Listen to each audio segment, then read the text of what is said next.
Snow knifed across Greywater Junction when she stumbled from the shadows, clutching a newborn against her chest. "Please, I can't care for her," she whispered to the biker whose engine idled like thunder. He killed the throttle. Under the streetlight, a tear hit chrome. Start from the beginning. Before we start this story, tell us where in the world you are watching from? And if you believe kindness should never die, please subscribe and help us keep stories like this alive. The town was called Greywater Junction because winter turned the river the color of steel, and no one stayed outside longer than it took to regret it. Nash Kincaid swung his Harley beside the bus depot, leather creaking, breath ghosting. The red rocker patch on his back, Hell's Angel, Redwood Basin, glowed under sodium lamps. He'd ridden in to deliver toys to the shelter and coffee to an old friend. He hadn't planned on a trembling girl stepping out from behind the timetable, a baby bundled to her chest, hair ragged under a knit cap. Her lips were blue, eyes bloodshot, voice no louder than a match. "Please, take her." Nash didn't touch the child. Not yet. He scanned the lot. One idling pickup, a flickering ad for winter tires, a bus 40 minutes late. "What's your name?" he said, gentler than his vest suggested. "Tessa," she said. "Tessa Meyer. And the little one." She pressed her nose to the infant's cap like a goodbye. "Juniper," she breathed. "If she lives long enough to learn it." Nash shrugged off his jacket and wrapped it around both of them, swallowed by the leather's heat. "We're leaving this wind." He led Tessa into the depot café where the lights hummed and the coffee tasted like burned courage. He took a corner booth facing the door, always the door, and motioned for 2 hot chocolates. The waitress stared at the patch, startled, then at Tessa's shaking hands. Judgment softened into mercy. Tessa's breaths came in shallow pulls, as if each one asked permission. "I thought the bus would be safer," she said. "People. Cameras. But they watch those too. They watch everywhere." "Who's they?" Nash asked. She flinched at the question like a dog at a slammed lid. "Men who keep you alive just long enough to be useful. Doors with outside handles, phones without numbers, smiles that don't reach eyes." She traced a cracked knuckle. "They took me last spring. Said it was temporary protection. It was a basement. Then came the pregnancy. Then came rules." Nash steadied his voice. "You're out now." Her mouth twisted. "Out doesn't mean safe." The baby stirred, emitting a sound like a question, soft and astonished to exist. Nash slid a sugar packet toward Tessa with the tiny dexterity of a man used to big motions. "Stir. Hands remember warmth," he said. His knuckles were scraped, his ring finger missing a tip, the story of old stupid stitched into his skin. He unzipped his hoodie. Beneath the rocker patch was a smaller ink, a sparrow carrying thread. Seen only by those he let close. "I can't keep her breathing," Tessa said. "I can't even keep myself." "You did," Nash said. "That's why you're here." He nodded at Juniper. "How old?" 8 days. "She smells like clean paper." Tessa's eyes flooded as if the simile betrayed her. "I thought if I found a man who didn't flinch at the patch, he'd know how to make people stop." Her gaze flicked to his cut again. "I looked for that angel because the devils I knew wore suits." Nash's jaw worked. "Names," he said softly. "Sage Valen," she whispered. "And 3 others. They don't forgive escapes." The door chimed. Memory arrived like bruises you notice only in warm water. Tessa's voice lowered, the café dissolving into rain on tin and the sour air of the cellar. They called it the orchard, but nothing grew there except rules. Don't ask. Don't cry. Don't run. I did all 3. She told him about Sage, camera-ready smile, investor swagger, who rescued her from a bad roommate and then rescinded permission to breathe. About the basement with foam on the walls, for sound. About the light bulb that hummed one note higher when the generator kicked. About the calendar she carved into a stud with a bent spoon. About the metal door that sighed in winter so she could tell by the sound if snow fell. They took my shoes, she said. Said barefoot people don't run far. When her belly showed, kindness arrived measured and cold. Protein shakes, vitamins. Healthy mothers sell hope, Sage said. Even if they don't keep the product. Nash's throat tightened. He kept his voice level. And you ran anyway.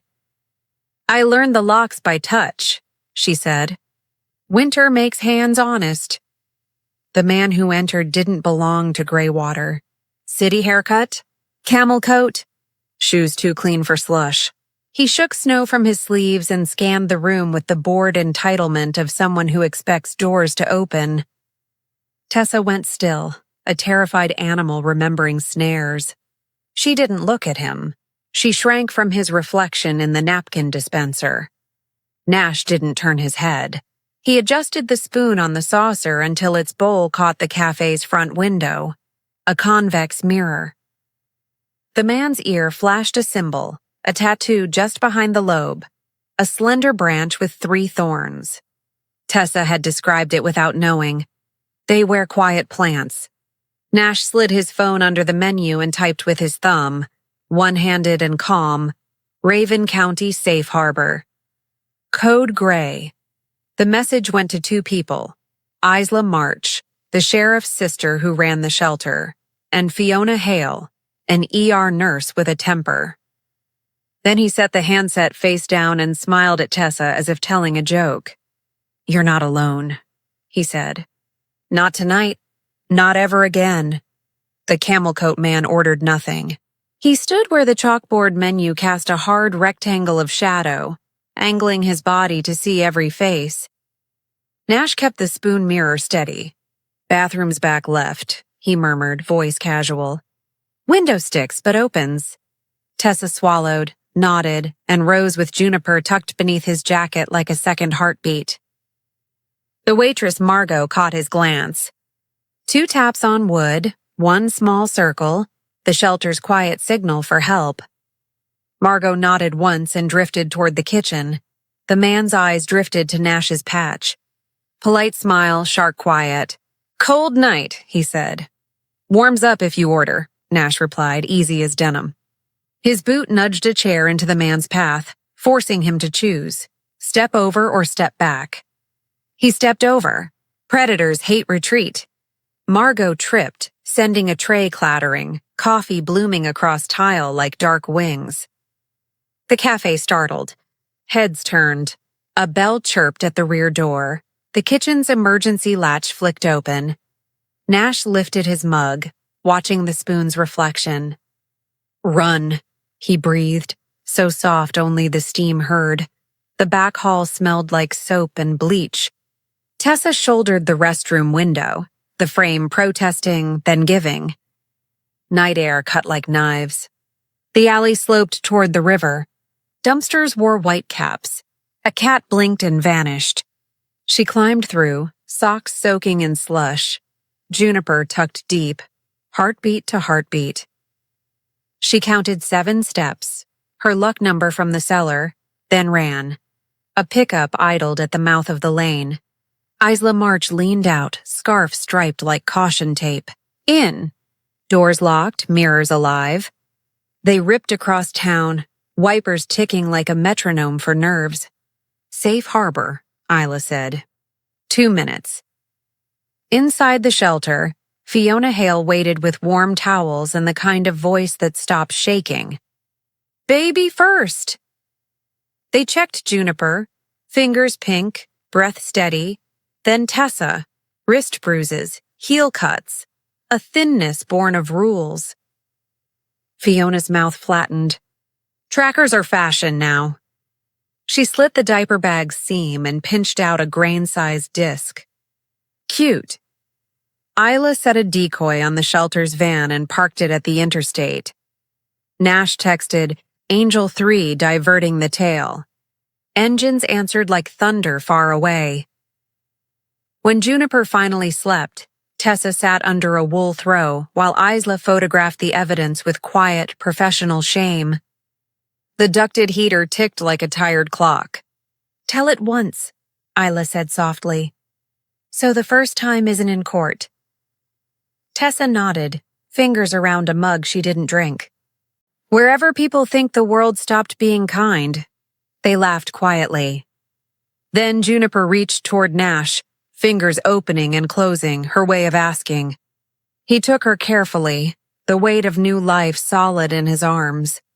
For a man who'd once sworn off attachments, that trust felt heavier than any chain and better than freedom. Behind them, the river whispered against the bank, a rhythm of survival, steady and endless. Above them, the last firework bloomed white. And for the first time in years, Tessa didn't flinch at the light. Summer bled slowly into the hills, and Greywater learned new headlines. Orchard Survivors Fund established. Tessa was its reluctant founder. Fiona handled paperwork. Isla handled politics. Nash handled logistics. Every grant, every therapy session, every rebuilt identity card bore one motto that May had coined in her article: "Barefoot people run far." Reporters wanted heroic sound bites. Tessa refused interviews unless survivors were paid directly for their stories. "We've been currency long enough," she said. Instead, she spoke in schools, voice gentle, unscripted. "If someone calls your cage safety, look for the lock." Children listened. Teachers cried quietly at their desks. Nash sometimes waited in the back of those gymnasiums, arms folded, eyes proud. He never told her that half the biker world now donated to the fund anonymously. Brotherhood had its own code. One afternoon after a speech, Tessa found her old shoes displayed in a museum case. Foam soles, torn laces, mud from that escape. The placard read, "Proof that walls are louder than chains." She smiled. "Good," she whispered. "Let them stay loud." Fiona said trauma never truly ends. It just changes dialect. Tessa learned its language. Some days the dialect was silence, laundry folded too neatly, locks checked twice. Some days it was laughter when Juniper smeared frosting on everything. Healing wasn't linear. It was mosaic. Nash stayed in orbit, neither intruding nor disappearing. He built ramps at the shelter, fixed lights, brought soup when storms knocked power out. People teased. Rumors grew. He ignored both. Tessa knew he'd seen too much darkness to chase light recklessly. But one evening, as thunder grumbled far away, she caught him watching Juniper draw chalk wings on the pavement. "She thinks those make her fly," Tessa said. "She's not wrong," Nash replied. He knelt, tracing the outline with his finger. Sometimes wings start as chalk, sometimes as scars. Tessa reached out and brushed a strand of hair from his face. An instinct, not a decision. He looked up, eyes calm for the first time in years. The storm rolled past without rain. The first reunion of Orchard survivors happened in late autumn, under lanterns strung behind the clinic. There were 6 women and 2 men, different accents, same quiet defiance. They toasted with cider, not champagne. Fiona's husband grilled. Isla handled security. May filmed discreetly. Tessa told them about Juniper's first steps, about the shoe exhibit, about naming the fund. One woman, Renee, once too frightened to speak, said, "I still can't sleep with the light off." Tessa nodded. "Then keep it on." "Safety doesn't have to be dark." They laughed, awkward then real. Someone started music from a phone. Old blues, soft enough for talk. Nash arrived late, grease on his hands from fixing the shelter van again. "Missed the fancy part?" he asked. "This is the fancy part," Tessa said, gesturing at lanterns and laughter. "The living part." As the song shifted, Nash offered his hand. Not an invitation, A question. Tessa took it. They danced clumsily, both counting steps and memories, until movement felt like forgiveness. A year later, the fund expanded statewide. Government grants followed. May's documentary Barefoot People Run Far premiered in Chicago to standing ovations. The closing frame was Juniper chasing bubbles along the riverbank, light bursting on water. After the screening, an older woman approached Tessa in tears. "My granddaughter disappeared in 2003, she said. "I stopped hoping. Tonight, I started again. Hope was contagious." Tessa learned to catch it carefully. Back in Greywater, Nash had opened a small garage. Angel repairs. No signage beyond the sparrow and thread. Locals came for engines and left lighter. "You fix bikes," one kid said. "Nah," Nash answered. "Just the things that carry people." Some nights, Tessa closed the clinic late and found his shop light still on. She'd lean in the doorway, baby asleep on her shoulder. "Still running?" she'd ask. "Still staying?" he'd answer. That became their language. Quiet constancy. Not rescue, not debt. Just presence. The most radical form of love. On Juniper's 3rd birthday, they rode out together. The first time Tessa had ever been on a bike. The wind off the river was clean, autumn sharp. Juniper rode in a small sidecar, helmet painted with chalk wings. They followed the old bus route road, now patched and sun-washed. When they reached the bridge, Tessa tapped Nash's shoulder. "Stop." She climbed off, walked to the railing and threw something small into the water, a bent spoon polished smooth. "The last piece?" she said. Nash watched it sink, silver turning blue, then gone. "Free?" he asked. "Finally," she said. "But freedom isn't leaving. It's choosing who stays," he smiled, that small, quiet smile she'd come to trust. The engine started again. Behind them, the town glowed soft gold. Ahead, the road bent toward light. Some stories begin in basements, some at bus stops, but the ones that last begin the moment fear becomes purpose. And this one, born of cold, chains and courage, wasn't ending. It was beginning again on open road. If this story moved you, share it. Let someone remember that survival is louder than cruelty, and that kindness, real, steady kindness, can rebuild whole worlds. Subscribe, like, and ring the bell to keep stories like this alive, because freedom's not a miracle, it's a choice made daily. The orchard started with welcomes, she said. New socks, hot meals, a paper that said protection. Her mouth wobbled. The protection was a door that only opened for them. She spoke of the reflection room, foam walls, no corners, where questions were repeated until answers sounded guilty. Of the camera dome that blinked when someone cried. Of a lullaby through a vent, always the same 8 notes, played when they wanted you calm or compliant. "They took our shoes," she whispered. "Barefoot people don't run far." She learned, the house by sound, the generator's hum, the hinge that sighed in snow, the click of Sage's ring against the rail. He said gratitude heals. He made us keep journals thanking them. Her throat closed. I wrote about the river in my head instead. That's how I stayed human. By midnight, the shelter had become a small war room. Isla pinned a county map, red thread webbed between names. Fiona listed injuries like weather patterns, predictable man-made storms.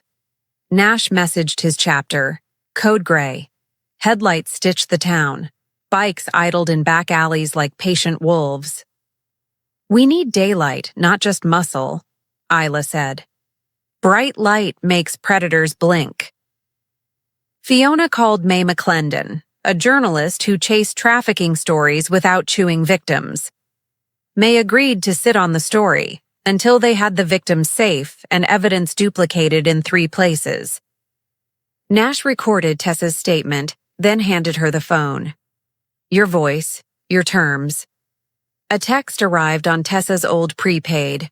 Bring the child. We forgive. Dock 12, Rail Yard, 1 a.m. A second number chimed with the same words. Too fast, too sure. Isla's jaw set. Inside source. County Deputy Vale has been helping us lose paperwork. Plan A died on the table. Plan B breathed. We go, Nash said, but eyes everywhere. And we don't trade people. We trade proof for cuffs. May loaded a live stream with a delayed trigger. Snow powdered the rail yard like flour on a butcher block. Sodium lights buzzed. Nash rolled in first, engine cut, boots crunching a rhythm that sounded like resolve. 3 angels ghosted the perimeter, bikes asleep and ready. Isla parked an unmarked SUV near a dead loader. May crouched behind a cable spool, a camera small as a sparrow cupped in her hands. Tessa held Juniper beneath her coat, counting her breaths, one finger at the tiny spine. A black SUV slid under the gantry. Sage Vallon stepped out, tailored calm, branch and thorns glinting near his ear. Another cruiser rolled up, Deputy Vale, hat low. Hand her over, he called, voice carrying that county-issued certainty. Nash didn't move. No trades. Just truths. He tossed a thumb drive. It skittered across snow to Sage's shoes. Copies everywhere, Nash said. Contracts, bank wires, journals, cameras, your lullaby and 8 notes. May's feed blinked live. On a timer they couldn't stop now. Comments flickered like moths. Tessa stepped forward despite her shaking. You used my fear like rope, she said. I'm cutting it. Sirens rose, county, state, then city. Vale swore. Angels closed ranks without touching anyone. Sage finally blinked. The sound of sirens rolled across the yard like judgment, finally remembering its route. Blue strobes painted the gantry. Snowflakes caught light and fell like shattered glass. Sage raised both hands, rehearsed smile intact. You think people will believe this fairy tale? He called. A junkie runaway and an outlaw biker? His voice was smooth enough to cut glass. Nash didn't answer. He let truth do what fists couldn't. May's livestream had already gone viral.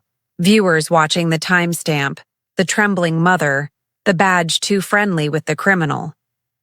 Comments poured faster than snow. Who's protecting who? That baby looks cold. This woman needs help. Deputy Vale reached for his radio. Isla's hand was faster, badge flashing in the strobe.